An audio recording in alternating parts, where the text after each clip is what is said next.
What if everything you thought you knew was a lie?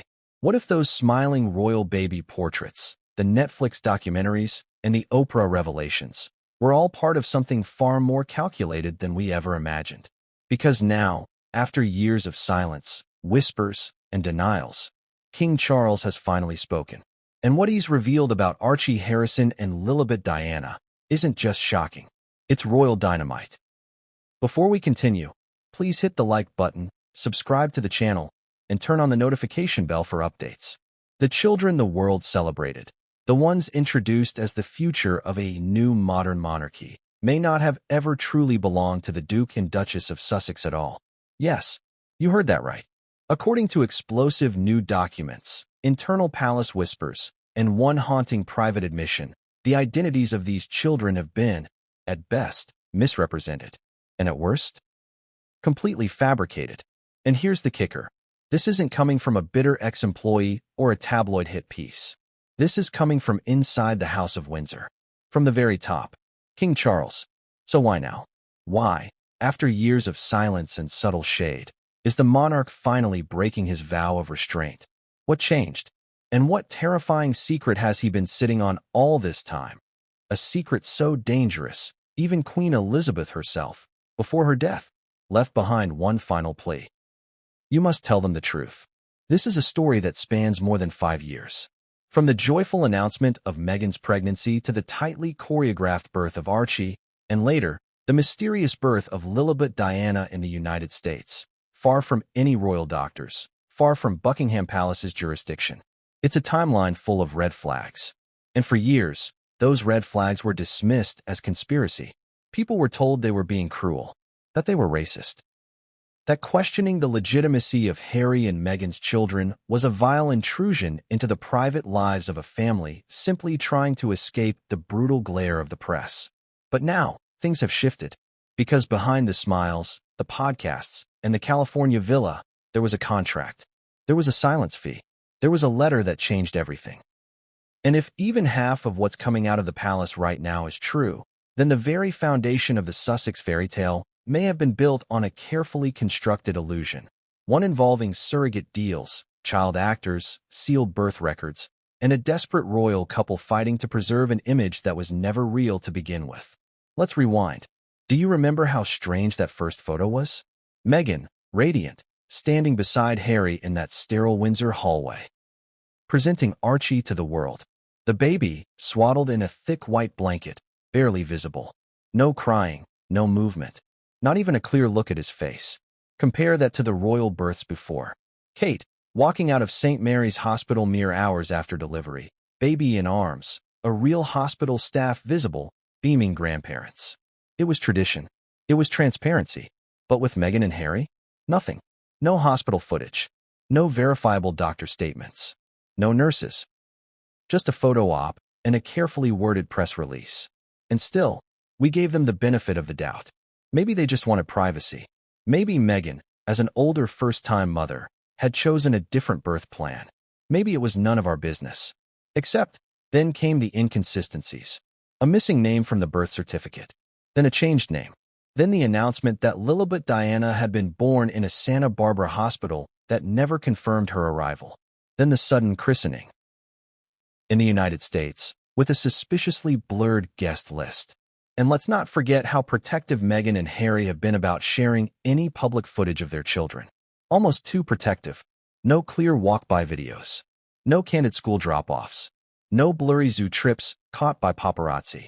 Even in their Netflix documentary, we're shown quick, highly edited clips, backs of heads, giggles and silhouette, staged swing sets, but rarely a single moment that feels authentically lived in. Because when you rent children for a photo shoot, you don't get to take them home. Too harsh. Maybe. But ask yourself, why would King Charles, a man known for diplomacy, suddenly confirm to a select circle of insiders that his grandchildren were not as they seem? Why would the Queen, in her final months, urge Charles in writing to unseal the truth? And why would Prince William, normally tight-lipped, allegedly threaten to go public if Charles didn't intervene? Something broke. Whether it was guilt, fear, or a final straw, something pushed the palace to stop covering up, to start leaking. to let this story breathe after years of suffocation. And you, the viewer, are about to see exactly why. Because this isn't just about two kids. This is about power, about deception, about media manipulation on a scale we've never seen before in the modern royal age. This is about a prince and a duchess who sold the world a version of parenthood, used it as a shield against criticism, a tool for monetization, and potentially as a false narrative to protect a brand that was falling apart. This is about the deals they made behind closed doors, the NDA agreements signed, the streaming contracts drafted, and the panic calls made to royal aides who couldn't keep the secret anymore. And perhaps most chillingly, this is about the children who were used, whose real identities may never be revealed, and whose presence in this saga was never about family, but strategy. Because when Charles said, the bloodline must be preserved, he wasn't talking about racism. He was talking about truth. We live in a world where deepfakes exist, where surrogate arrangements can be wrapped in legal red tape and hidden from scrutiny, where children can be borrowed for image building and returned, off-screen, to lives we'll never know about. And now, more than ever, the royal family is having to reckon with the question, are we being lied to, not just by tabloids, but by the very people who accused everyone else of lying? As you watch this expose unfold, ask yourself, why were Meghan and Harry so obsessed with controlling the narrative around their children? Why did royal insiders resign abruptly after their births? Why was there such tension between the Sussexes and the Queen over naming Lillibet? Why did King Charles delay his public acknowledgement of Lillibet's birth for weeks? Why were private security teams hired from LA, not the UK, to handle both kids? Every choice, every document, every photo op, it's all going to be laid bare. Because this is more than gossip. This is history being rewritten in real time. And at the center of it all, two children, one monarchy, and one explosive revelation that may very well dismantle everything we thought we knew about the Sussex story. But what came next would change everything, and no one saw it coming. What kind of royal birth leaves more questions than answers? Think back. Close your eyes if you have to. Picture the moment the world was told that the Duke and Duchess of Sussex had welcomed their first child, Archie Harrison Mountbatten-Windsor, a healthy baby boy, born, supposedly, on May 6, 2019. But something didn't add up. Scratch that. A lot didn't. And now, in light of what King Charles has allegedly revealed, the inconsistencies surrounding Archie's birth don't just seem odd. They seem damning. So let's rewind. Because this chapter isn't just about a baby. It's about a disappearing timeline, a doctored certificate, and a birth announcement that, by royal standards, felt more like a smokescreen than a celebration. Let's start with the basics. Every royal birth follows a script. A hospital, a set of doctors, a photo outside the Lindo wing. Prince Charles and Princess Diana did it. William and Kate did it 3 times. But Meghan and Harry? They rewrote the rulebook. No Lindo wing. No public appearance. No confirmation of medical staff. No time of birth. And, most glaring of all, no real, confirmable proof that the child was ever born at the stated location.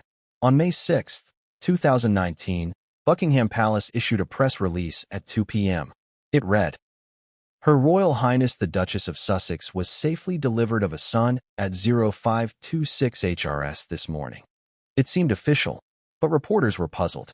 Because just 2 hours earlier, another press statement had gone out claiming Meghan had gone into labor. Wait, what? The palace told the public Meghan was in labor, hours after she'd supposedly already given birth? That wasn't a clerical error. That was a timeline lie. And that's where the questions began. Why the backpedal? Why the lag? Why pretend she was in labor at midday when the baby had, reportedly, arrived before sunrise? And more importantly, why was the announcement rushed out like a damage control email, instead of a joyful royal moment? No golden easel outside Buckingham Palace. No beaming royal doctors. No press conference. Just a sterile, almost reluctant, press statement, followed by silence. And then, 48 hours later, the hallway. Meghan and Harry appeared before the press inside Windsor Castle's St. George's Hall. Not outside a hospital. Not in a family setting. But in a sterile stone corridor. They cradled what looked like a sleeping baby, wrapped in a thick white shawl. Not a single glimpse of movement. No open eyes. No fidgeting. No crying. It was the briefest press encounter imaginable, and within 90 seconds, they were gone. Journalists whispered afterward that it felt staged, pre-recorded, choreographed. Something wasn't right. Now, it's important to ask, is this speculation fair? After all, Meghan had just given birth. Wasn't she entitled to privacy? To dignity? Absolutely. But this wasn't a private citizen. This was a working royal family. This was a birth in the line of succession. This was a taxpayer-funded institution steeped in protocol, pageantry, and transparency. And what Meghan and Harry delivered was a performance, not a confirmation. Even veteran royal correspondents were confused. Some described the photo call as eerily quiet. Others noted that the baby's hands were completely covered, and its face nearly impossible to make out. More questions followed. Where was the medical team? Who was the attending physician? Why had no one verified the hospital location? Then came the birth certificate, or lack thereof. Weeks went by, no document. Then suddenly, the certificate was released, and it raised even more red flags. Instead of listing Meghan as Princess of the United Kingdom, as tradition dictated, her name was listed simply as Rachel Meghan Markle. Then, in an unprecedented move, the birth certificate was edited to remove her name entirely, replaced with Her Royal Highness the Duchess of Sussex. Confused? So was everyone else. The palace claimed it was an administrative request. Meghan claimed it wasn't her doing. Harry stayed silent. But why alter an official birth document after the fact? And why issue contradictory statements about who requested it? Now here's where it gets darker. Because just days after the birth, a private email was sent to a high-ranking palace aide. The sender used a fake name, but the content was crystal clear. The child is not theirs. The surrogate has left the country. You are being lied to. The email was flagged, but not acted upon. At the time, it seemed like cruel trolling. Another attempt to stir trouble for the Sussexes. But now, in light of King Charles's private admissions, insiders say it was likely the first crack in the dam. Because what followed was a stream of bizarre missteps, each one stranger than the last. Do you remember how long it took for the Queen to meet Archie? Over 2 days. She met her 8th great-grandchild 2 days after his birth, despite living just minutes away. That had never happened before. When Prince George was born, the Queen saw him within hours. When Princess Charlotte arrived, she was one of the first to hold her. But Archie? Delayed. The official reason? Scheduling. But insiders say that's not the real story. One source, speaking anonymously to a journalist at the Telegraph, said, the Queen was waiting on confirmation from someone else. She was confused. So were several members of staff. Something didn't match. Even Prince Philip, famously blunt, allegedly made a sarcastic remark at dinner a few nights later. We used to know when a baby was born. Now it takes 2 days and a press release. It got worse. Behind the scenes, there were hushed conversations. Staff reportedly noticed that Archie was rarely seen at Frogmore Cottage. That nannies were hired, then abruptly dismissed. That toy sat untouched. And by the time Meghan and Harry announced they were stepping back from royal duties in January 2020, many senior aides believed they were running from something deeper than media scrutiny. They were running from exposure. Now let's go back to that photo call. Because here's a detail almost everyone missed. Behind Meghan and Harry stood a member of staff, a woman holding a clipboard. She was later identified as a communications officer. But eagle-eyed viewers spotted something unusual in her notes. Zoomed-in screenshots from the clip show the words, hold 45 seconds. Exit left. Swap. What was being swapped? Why was the photo call timed to the second? And why, just after the 45-second mark, did Harry shift the baby slightly and glance off camera? Stage direction. Controlled optics. Carefully engineered emotion. Not the hallmarks of a proud father. The hallmarks of a campaign. And if you think that's reaching, consider this. Multiple royal photographers were reportedly barred from the event. Chris Jackson, who had captured nearly every major royal moment for over a decade, was not present. Instead, hand-picked Sussex-affiliated media were invited. Only one still photo was issued to the press. 1. Compare that to the dozens that followed each of Kate's hospital appearances. The live shots. The crowd cheers. It was a lockdown. So why? Why the secrecy? Why the misdirection? And why, to this day, has no reputable third-party confirmation ever verified the hospital, the attending doctors, or even the official time of birth. Because if Archie wasn't born when they said, or where they said, or even to whom they said, then what are we actually dealing with? An innocent mistake? Or something far, far more sinister? You might be asking, is this all circumstantial? Maybe. But then came the second child. And that's when things spiraled completely out of control. Because if Archie's birth left people uneasy, Lillibet's birth would leave them speechless. But what King Charles discovered about that second birth would shatter everything.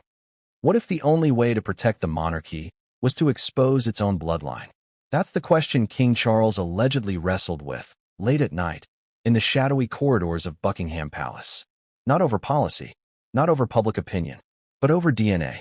Because according to new insider accounts, the king, then Prince of Wales, had his doubts long before the public ever did.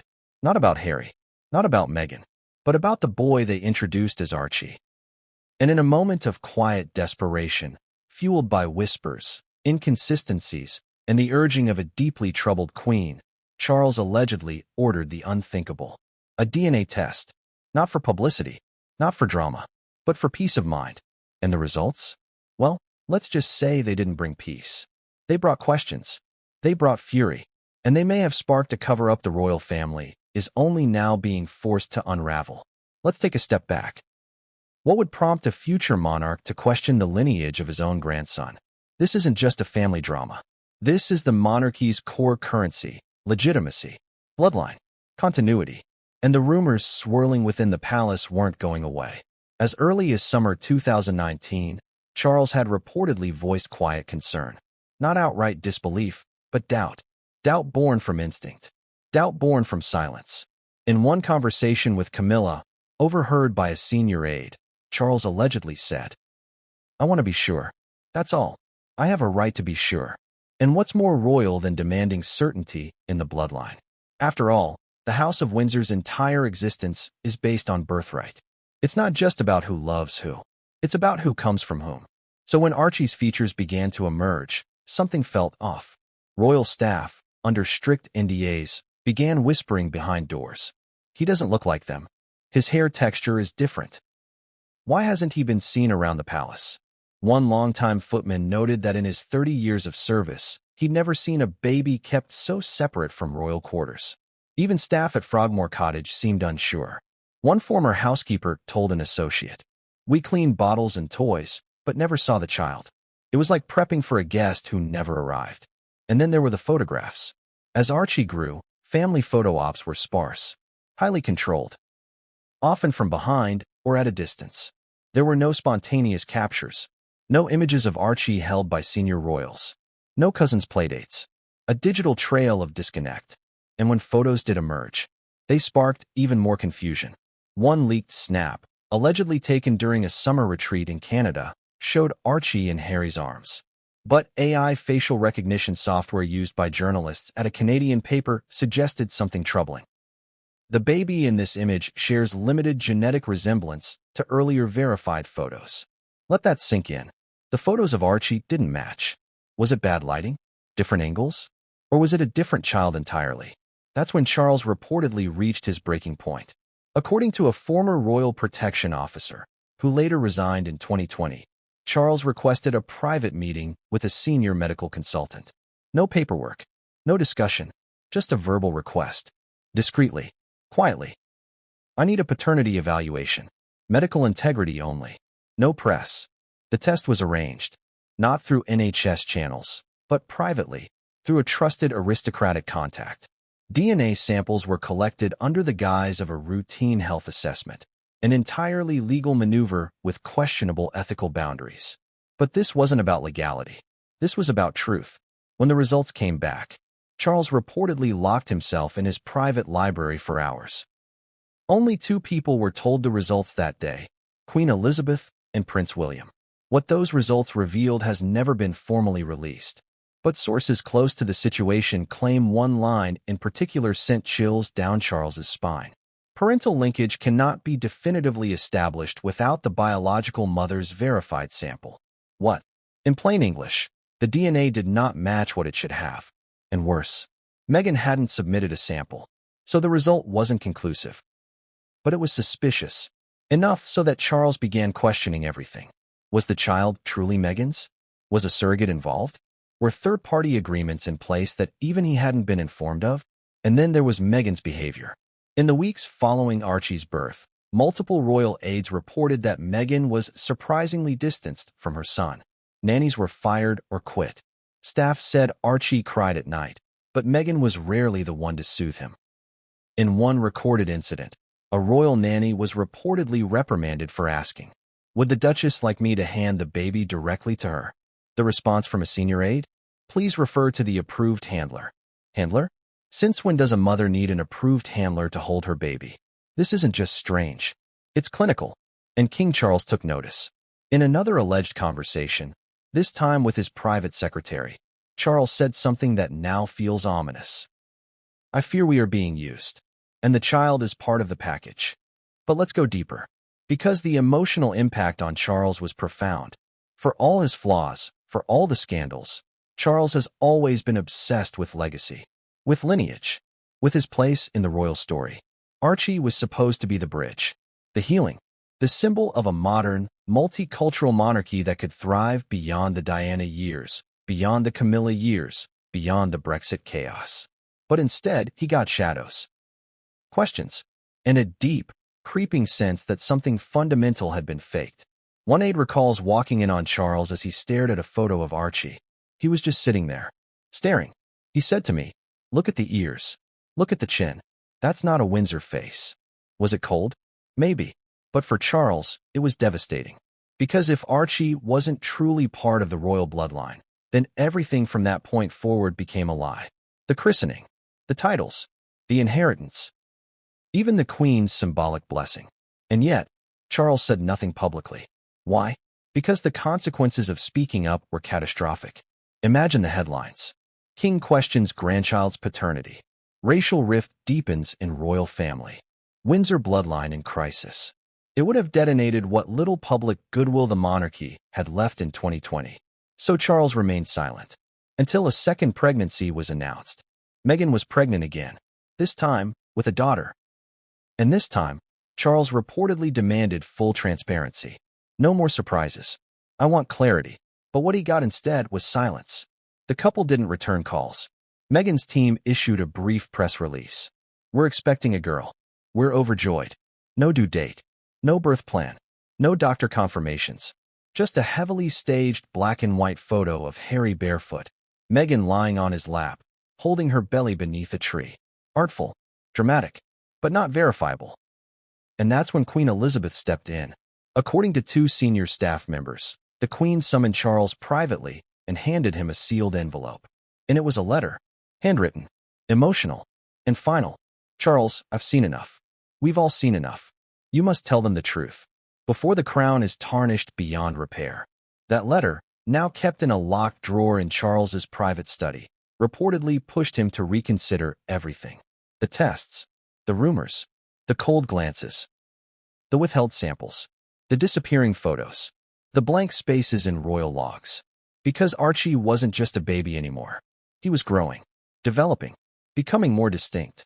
And yet, still, there were no royal gatherings, no family holidays, no time spent with his cousins.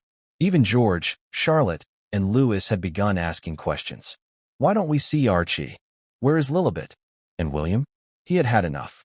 Sources say William confronted his father directly, saying, "You need to do something. This is hurting the family." But Charles wasn't ready yet. Not until one more voice weighed in. Prince Philip. Just weeks before his death, Philip allegedly turned to Charles during a private lunch and said, "If it isn't your blood, it isn't your burden." Cold. Ruthless. Classic Philip. But those words may have been the final trigger. Because what Charles did next would change everything. He picked up the phone, called his legal counsel, and requested a full internal review of every document, every photo, every contract related to Archie and Lillibet. The result? A thick red file, stamped, confidential, bloodline evaluation. And inside that file was something Charles wasn't supposed to see. A contract, signed by Meghan's PR team, dated 4 months before Archie's birth, labeled Child Representation Agreement, Segment 3A. But what that segment actually referred to wouldn't become clear until the Queen's final letter was leaked. And once that letter went public, the illusion collapsed. What does a monarch write in her final weeks, when the truth threatens to unravel everything she's built? Not a press release, not a public address, but a private letter. A final command not of power, but of principle. For pages, handwritten, delivered in silence. And it ended with just 4 words that have now come to define this royal reckoning. You must tell them. This wasn't just a note. This was Queen Elizabeth's deathbed confession. And it may be the most haunting document ever penned behind palace walls. Let's go back. August 2022. Balmoral Castle. The Queen is visibly weaker. Her gait slower. Her appearances more limited. She begins canceling meetings, delegating more to Charles and William. But behind the scenes, she's not just preparing for the inevitable, she's preparing them. Not just for the crown, for the truth. Because for all her public poise, the Queen was not blind. She saw what was happening. She watched Meghan and Harry weaponize their image from across the Atlantic. She watched the media circus, the Oprah interview, the Netflix drama, the podcast pity parade. And worse, she watched them wrap it all in a layer of moral immunity, hiding behind the innocent smiles of 2 children. But Elizabeth wasn't just a grandmother. She was a monarch, a steward of history, and a woman raised from birth to protect the integrity of the bloodline, even if it meant confronting her own flesh and blood. Sources say she began drafting the letter in early August, just days before she was visited by Meghan and Harry's legal team, who allegedly requested her formal blessing for Lillibet's christening in the UK. Let's pause there.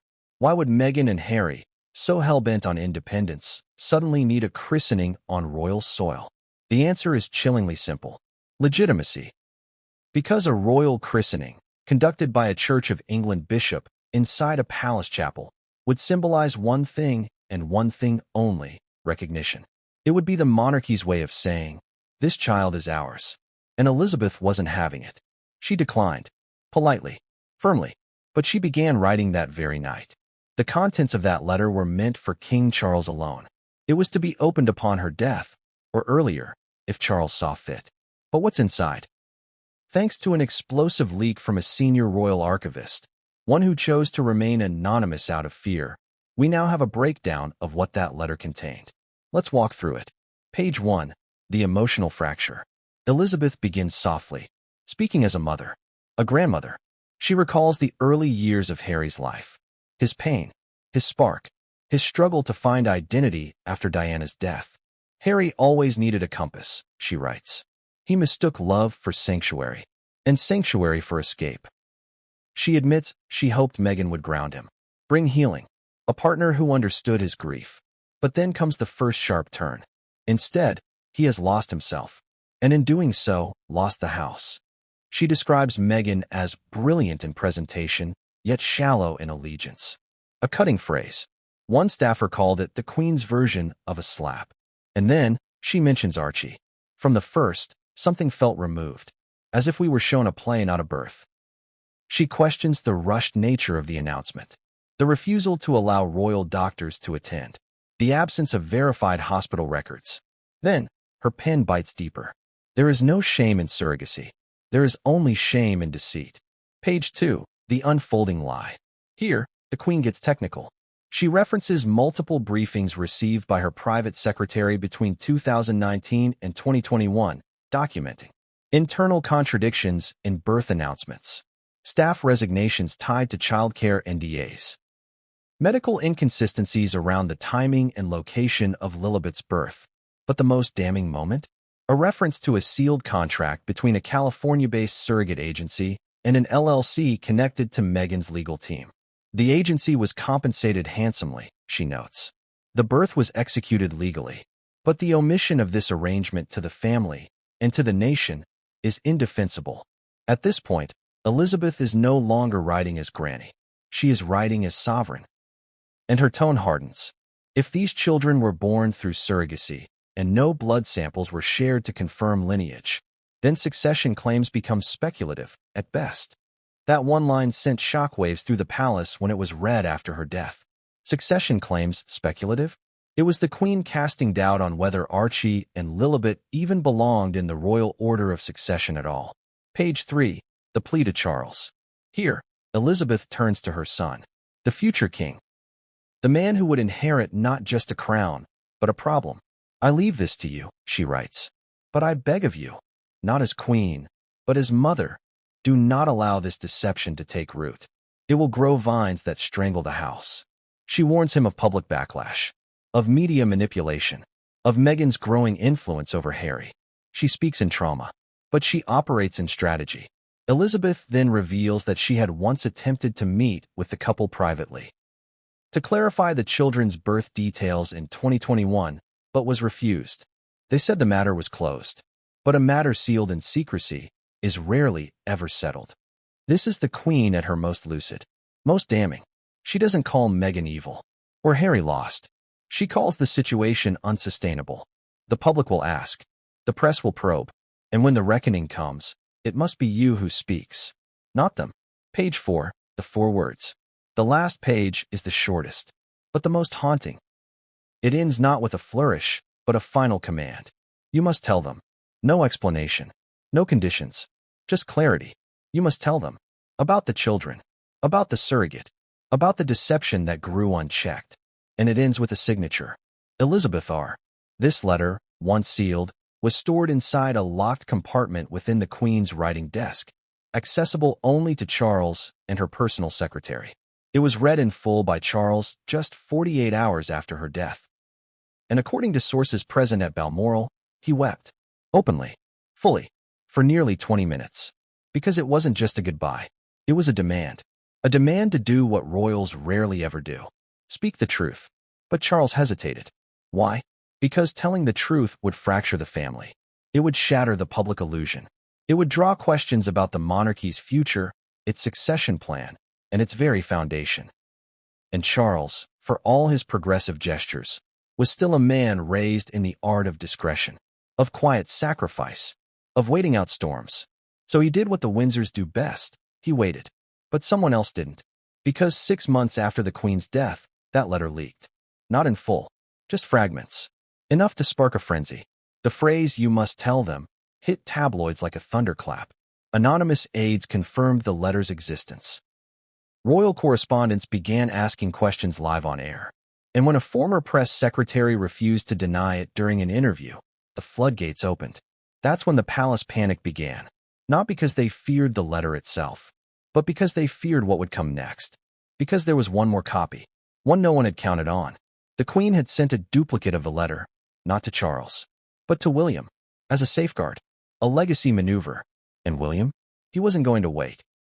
Because the moment he read that final line, "You must tell them," he knew exactly what he had to do.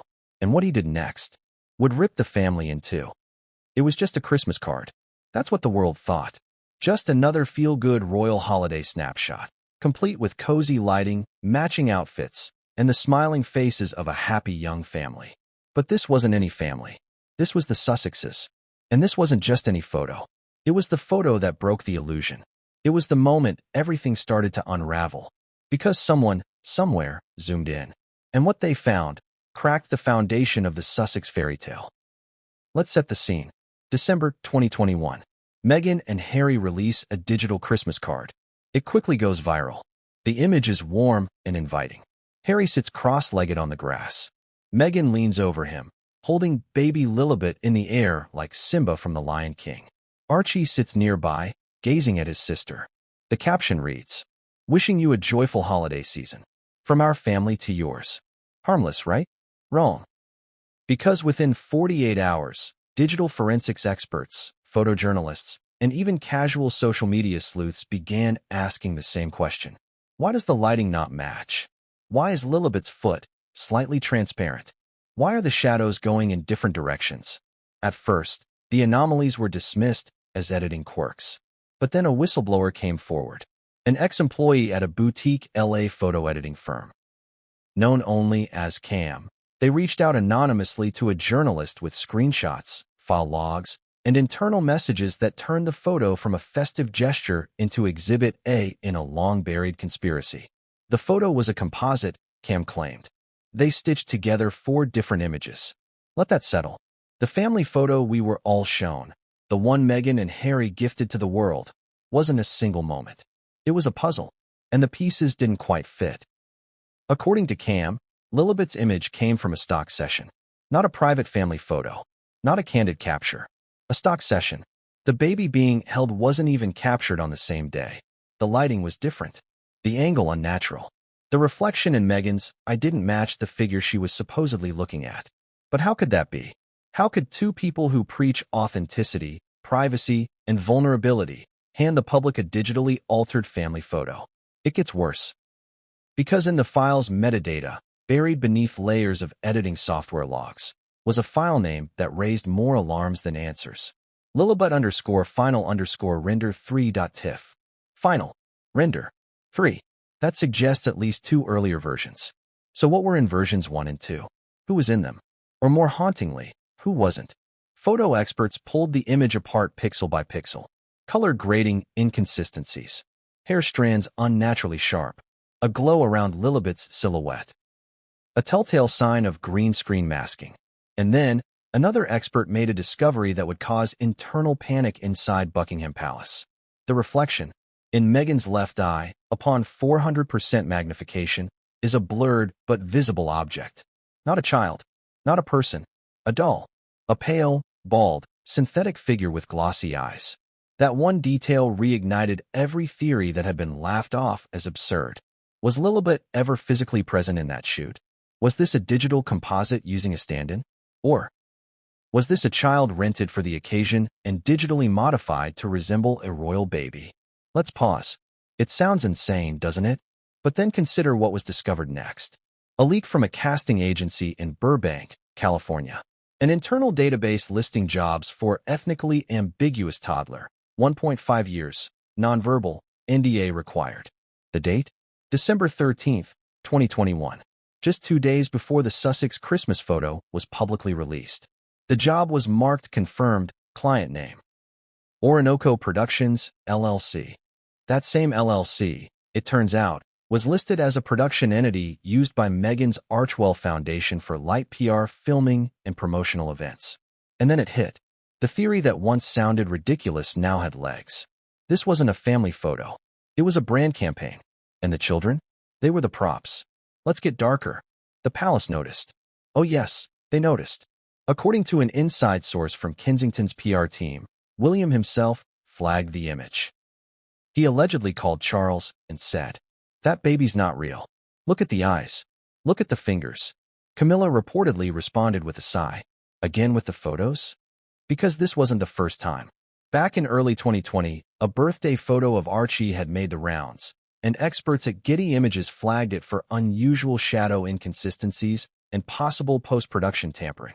But this time, December 2021, it wasn't just whispers. It was a potential scandal. Because if the royal family knew the Sussexes were using artificial or rented imagery and said nothing, they were complicit. And if they didn't know, then they'd been fooled by their own. Worse still, the Queen was still alive. And this image had been sent to her, personally, as part of the family's annual Christmas correspondence. A framed version sat on her side table for weeks before aides allegedly removed it after questions began circulating internally. One footman described what happened. She kept staring at it, then one day said, "They grow so fast, but she hasn't grown at all, has she?" Then she laughed, but not the happy kind. The framed photo was quietly rotated out of sight. No explanation, no press comment. But behind closed doors, the Queen was furious. In one private note, she wrote, "We must not play pretend with the bloodline. Not in print, not in pixels." Meanwhile, media outlets began to circle. An Australian journalist from the Daily Telegraph began investigating the image, reached out to the Burbank casting agency. The story was ready to publish. And then, nothing. Killed. Quashed. Buried. Why? Sources point to a legal threat issued by Meghan's legal team, warning of irrevocable reputational damage and defamation action. They weren't just protecting privacy. They were protecting a narrative. But one person didn't back down. A royal photographer. Name withheld. But we'll call her J. She had worked dozens of royal events. Had photographed the Queen, William, Kate, Charles, even Diana before her passing. And in 2022, she received a private request from a Sussex-adjacent media firm, capture lifestyle imagery, of the Sussex family in Montecito. She declined. Why? Because she was told in the fine print. Children will be on limited appearance basis. Stand-ins may be used for composite purposes. Stand-ins for children in royal-affiliated content. She kept the email, and when Charles began collecting documents for his internal investigation into the Sussex bloodline, that email made it into the file marked Archie/Lillibet visual discrepancies. By spring 2023, the palace had enough. Charles reportedly called a private meeting with his crisis management team and said, "If they've lied to the public with pixels, what else have they lied about?" What followed was a quiet but deliberate unraveling. The palace began retracting public support for Sussex media ventures. Charles declined to acknowledge Lillibet's birthday publicly for the first time. William and Kate distanced further. No joint statements, no congratulations. Lillibet and Archie were removed from several online references to the line of succession, briefly, before being quietly reinstated, likely for legal caution. The dam was cracking, and all because of one photo, a holiday card designed to bring warmth. But now burned like fire. And the public? They began to notice. TikTok exploded with comparison videos. Photos of Archie from 2019 versus 2021. Drastically different ears. Nose bridges that changed shape. Eye color debates. Facial recognition software used by content creators showed statistically impossible feature changes across images said to be only months apart. Was it Photoshop? A growth spurt? Or were these entirely different children? Theories ran wild. But one thing became clear. The Sussexes were no longer trusted. Not by the public, not by the press, and not by the palace. Because when you lie through photos, you lie with intention. And when your children are at the center of that lie, people start asking the one question no royal wants to hear. What are you hiding? But even that wasn't the tipping point. That came when a staff member leaked the raw, unedited metadata of the original image. And in that metadata, a location tag from Studio 42, a production house in Los Angeles. Not Montecito. And the date? 2 weeks before Lillibet's official birth date. So now we ask, was the image shot before Lillibet was even born? Was she ever born at all? Or was this a child on hire? The answer to that question would lead one man to resign. A man who once served as a Sussex insider. A man who had access to the unedited images. A man who would break his NDA for the first time and give an interview that left Buckingham Palace in chaos. But what he said would send shockwaves through every corridor of power. How do you hide 2 children from the most powerful paparazzi network on Earth for 5 years? More importantly, why would you need to? That's the question royal observers, security professionals, and even former intelligence agents have started asking. After years of silence, obfuscation, and strategically blurred photos involving the 2 most mysterious children in royal history, Archie Harrison and Lillibet Diana. Because in an era where even the most obscure royals are photographed walking dogs, grabbing coffee, or doing school runs, somehow Meghan and Harry's children have remained almost entirely invisible. No verified school footage, no candid playground snaps, no zoo trips, no fast food drive-through sightings, no blurry Instagram leaks. Nothing. It's as if Archie and Lillibet are living in witness protection. But here's the twist. Some sources believe that's not a figure of speech. Let's unpack it. From the moment Meghan and Harry moved to California, they were trailed by paparazzi, drones, and long lenses. And they knew it. They complained to TMZ about drones flying over their Montecito mansion. They filed lawsuits over aerial shots of Archie. They insisted on extreme privacy around their home, planting trees and hiring ex-military security. But that's not unusual for high-profile families. What is unusual is what came next. No photos of Archie attending preschool. No confirmed pediatrician visits. No verified footage from parks, playgrounds, or even birthday parties. This level of invisibility is virtually impossible in today's world, unless you're intentionally removing the children from public circulation. Or worse, they're not living there at all. Let's break it down.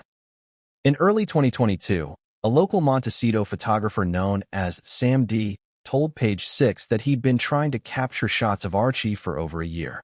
He set up near the family's favorite hiking trail, waited outside restaurants, even monitored drop-off times at local preschools. His statement? They say he's here, but he's not. Everyone I've asked says they've never seen a child with them, just security. Another local resident, a barista at a cafe Harry was known to frequent, said he'd come in with 2 men. No kids. Ever. This is where the theory gets darker. One former royal aide who had been transferred to liaise with Meghan and Harry's Montecito security said off record. It was a rotation system. Staff weren't assigned to the children. They were assigned to the idea of the children. What does that mean? He clarified. We had rooms prepped, toys staged, bottles washed, but there were days, weeks, where the children were nowhere on site. And no one could confirm where they were, or with whom. Now, some of this could be written off as paranoia, but not when multiple security experts begin raising the same eyebrow. Former Royal Protection Officer Ken Worf, who worked with Princess Diana and Prince William in their youth, made a telling statement in 2023. If those children were being raised traditionally, even in private, we'd see them eventually. You can't hide a child in plain sight forever, unless they're not there. And that's when the witness protection theory began. Yes, you read that right. Multiple investigative reporters, both in the UK and the US, have begun looking into the possibility that Meghan and Harry's children are not just private, but being deliberately housed in a location under protection protocols normally reserved for sensitive cases. Why? Because the lack of verified footage is unprecedented, not just for royal children, but for any celebrity offspring in the social media age. Compare them to other high-profile families. Beyoncé and Jay-Z's twins were photographed within weeks. Kim Kardashian's children are everywhere. Even intensely private stars like Ryan Gosling and Eva Mendes have been spotted with their kids. But Archie and Lillibet? Only seen in staged, blurry, tightly edited home videos, usually during Sussex media rollouts. Even their Netflix documentary, a supposed behind-the-scenes look at family life, showed no organic, spontaneous moments. Every shot of the children was either a slow-mo montage, a back-of-head silhouette, a dimly lit, cropped, or partially obstructed angle. You know what else is missing? Voices. Despite hours of audio captured across Meghan's Archetypes podcast and Harry's media appearances, we've never heard a full, spontaneous sentence from Archie. Not a single one. In one brief moment, we hear what sounds like Archie saying, "Hi, Mom." But even that line has been questioned for its clarity, tone, and suspicious post-production edits. Now ask yourself, if you were 2 media-savvy parents crafting a brand built on authenticity, would you not want to include one sweet clip of your toddler speaking? Unless there was a reason not to. Let's get even deeper. In 2023, an encrypted message board used by private investigators and celebrity security contractors began circulating a bizarre thread. Looking for verification. Are Sussex minors listed under alternate custodial records in Nevada? Nevada, not California. What could that mean? One theory, outlined by investigative journalist Fiona Mills, is that Meghan and Harry, wary of custody concerns or legal exposure, may have utilized a private surrogacy arrangement that included contractual guardianship rights held by a third party. Translation? The children might be legally tied, at least in part, to someone other than Meghan and Harry. This would explain several things. The extreme invisibility, the tightly controlled imagery, the absence from UK legal documents or royal travel records, the sudden and permanent shift away from royal christening protocols. Remember, Lillibet's christening was conducted in California, with an unnamed bishop officiating. No photos, no public record. And when asked why there was no UK-based christening, Harry told a friend, as later leaked. Too many questions. Too much risk. Too much risk? Of what? Cameras? Leaks? Or exposure of a legal guardianship arrangement that would unravel the fairy tale? Let's connect more dots. In early 2023, a curious filing appeared in a family court database in Nevada. It was sealed. The petitioner was listed as a private trust with a code that matched Archwell's Delaware legal wing. The subject of the filing? Custodial status clarification. Reporters tried to pull the record. Denied. Sealed. Confidential. But a local court clerk reportedly saw the initial request. Her words: it involved minors, confidentiality, and international residency. That alone might not mean much. But then add the timing. The filing was made just days after Meghan and Harry lost their UK police protection battle. meaning they could no longer automatically receive taxpayer-funded security when traveling with their children. What if the children weren't eligible for royal protection to begin with? Because if they're not biologically or legally bound to the monarchy, then that protection doesn't apply. Which brings us to the most damning twist yet. In June 2023, an Australian newspaper filed a Freedom of Information request seeking details on why Archie and Lillibet were not included in the official guest manifest for a scheduled Sussex tour that was abruptly cancelled. The Australian government's response: we could not confirm the identity or nationality of the minors intended for travel. Travel was denied due to incomplete custodial documentation. Incomplete custodial documentation. That doesn't happen with royal children, unless they're not recognized as such. And now we return to the whispers inside Buckingham Palace.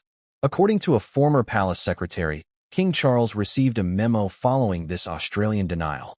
It was marked sensitive, line of succession implications. Inside, it contained a recommendation. Review official standing of Archie and Lillibet regarding legitimacy, legal guardianship, and eligibility for royal privileges. Charles reportedly read the memo, folded it quietly, and said only, "We may need to speak soon."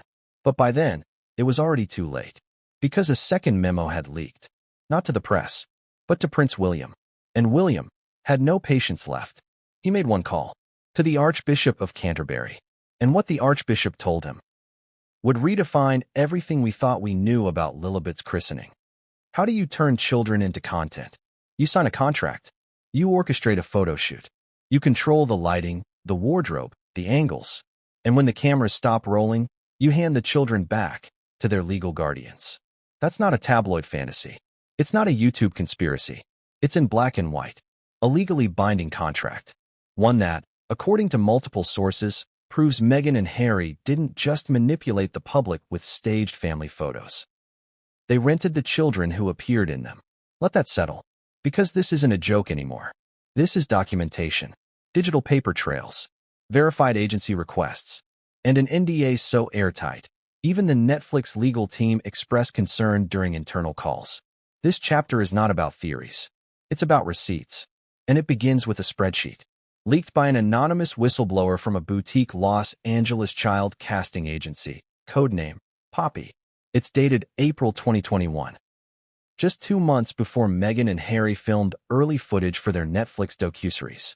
The spreadsheet, marked Q2 client bookings, private/NO and theatrical, lists a client referred to only as ANW Holdings. Next to it, a line item, 2X toddlers, mixed heritage appearance, 6 to 24 months, DOCA format, limited verbal, 3 days shoot, NDA required, parental chaperone mandatory, client usage exclusive for digital/streaming platform. There's more. Under location, it lists Santa Barbara, confidential estate, black SUV escort arranged. And next to wardrobe supplied? Yes, client will provide infant clothing and swaddles. No names, no photos, no Hollywood glamour. Just toddlers, quiet ones, clothes and age, for a client producing documentary content. And when the journalist who obtained this spreadsheet cross-referenced ANW Holdings with California Incorporation records, it was traced back to an offshoot legal shell associated with Archwell Audio LLC. Same signature on file, Meghan Markle's business manager. Same address, registered P.O. box used by all Sussex-affiliated filings in the U.S. Still think this is coincidence? Then let's talk about Segment 4B. That's what the leaked Netflix production Bible calls it. The document, marked confidential, episodic structure, breaks down the Sussex docuseries into various thematic chunks. Segment 1A, The Departure. Segment 2A, Media Frenzy. Segment 3C, Love Story Origins. Segment 4B, Family Life Montage. A footnote next to Segment 4B reads, Note, sensitive footage, composited material, strict clearance protocols required. No BTS to be captured. Use pre-cleared visuals only. Pre-cleared visuals, meaning content approved in advance. Not captured live. Not organic. Staged. Licensed. Controlled. And here's where things get disturbing. A former junior editor working on post-production for the docuseries told The Times. We were given hard drives with footage already packaged. I asked once if we could use a different angle of Archie running in the garden, and was told, "That's not Archie. That's B-roll. Stick to the selects." Wait, not Archie. When pressed, the editor was allegedly told, "Some shots are illustrative. Family representative. Family representative. That's corporate jargon for stock family content." And Netflix? They knew. One internal email, leaked by a Netflix associate, raised red flags early. "We need to be careful with segment 4B. Confirm age verification and likeness rights for any children shown." Why? Because using stand-ins or non-biological minors in emotionally manipulative sequences, without full disclosure, could violate FTC truth in advertising standards if monetized content is involved. And make no mistake, this was monetized content. The Sussexes reportedly earned $100 million for their Netflix deal. A massive part of that valuation came from the promise of intimate family access. But what if that access was fake? What if they sold Netflix a family fantasy and delivered a licensed reenactment? Which brings us to the NDA bombshell. One of the mothers of a child involved in the shoot, known only as C, agreed to speak off record. She described being approached by a casting liaison. They were looking for a little boy who could pass for biracial. Not too pale, not too dark. Between 1 and 2 years. Quiet temperament. I thought it was a print ad. She was told it was for a private family archive. But when she arrived, she noticed the cameras, the trailers, the crews. She asked who the footage was for. They said it was for internal use, no public release. I asked about compensation, got paid in cash. Then I signed the NDA. The NDA, later reviewed by a legal expert, included the following clause. Participant acknowledges that their minor child is providing likeness services only. No biological or parental claims are implied or represented. All footage is considered illustrative unless otherwise designated. Now here's the kicker. This NDA was identical, word for word, to one used by a separate child performer who appeared in a Netflix production 2 years earlier. Same firm, same language, same client initials. That's not a coincidence. That's a template. But it didn't stop with the docuseries. Let's talk about Spotify. In Meghan's Archetypes podcast, one episode opens with a supposed candid moment. "Archie, would you like to say hello?" A toddler giggle. A soft "Hi, Mom." And that's it. Just one line. No follow-up. Audio engineers later analyzed that clip and found 3 anomalies. Unnatural noise gating. The audio was surgically isolated, suggesting it was spliced in from another session. Lack of ambient room tone. The echo didn't match Meghan's voice track. Waveform inconsistency. The pitch curve showed signs of compression and editing, often seen when child actors' voices are manipulated in post. Why fake that? Because adding even 1 second of authentic motherhood boosts emotional buy-in from listeners. It makes Meghan seem real, relatable. But if that voice didn't come from Archie, if it came from a child under contract, then the podcast becomes not just manipulative, but exploitative. And Spotify's legal team? They noticed. Just months after that episode aired, Spotify cut ties with Meghan and Harry entirely. The official statement? Creative differences. But one insider leaked the truth. They couldn't deliver what was promised. Authenticity, originality, access. And in this case, access meant Archie and Lillibet. Which brings us to the elephant in the room. Why would 2 people so obsessed with privacy sign off on rented children? 2 reasons. 1. Brand protection. They needed to appear as a wholesome, relatable family in order to justify their massive media deals. 2. Legal loopholes. If the children weren't under direct biological custody, or if there were legal disputes around parentage, they may have been unable to feature them without exposing the truth. And that truth? Maybe this. The children presented as Archie and Lillibet were actors. It sounds insane, until you look at the contracts, until you read the NDAs, until you see the behind-the-scenes documentation showing planned B-roll substitutions, casting calls, and falsified voice snippets, until you hear one Netflix staffer describe the moment they realized what was happening. We weren't filming a documentary. We were filming a recreation, and the children were just props in the shot list. Now imagine the legal risk. Imagine the moral fallout.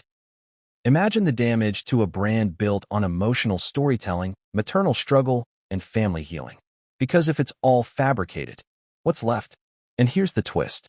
There's one more document, the most damning of them all.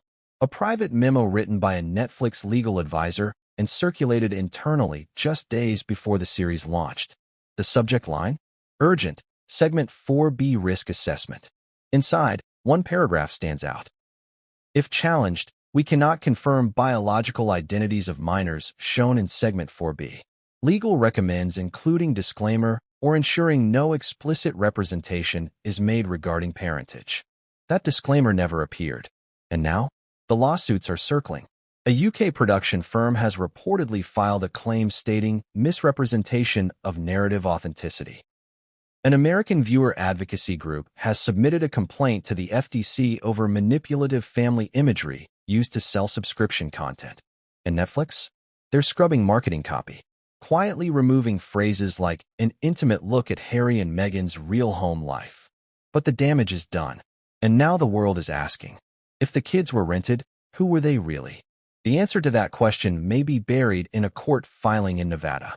A filing marked custodial dispute, non-biological guardianship, minors, too, international origin.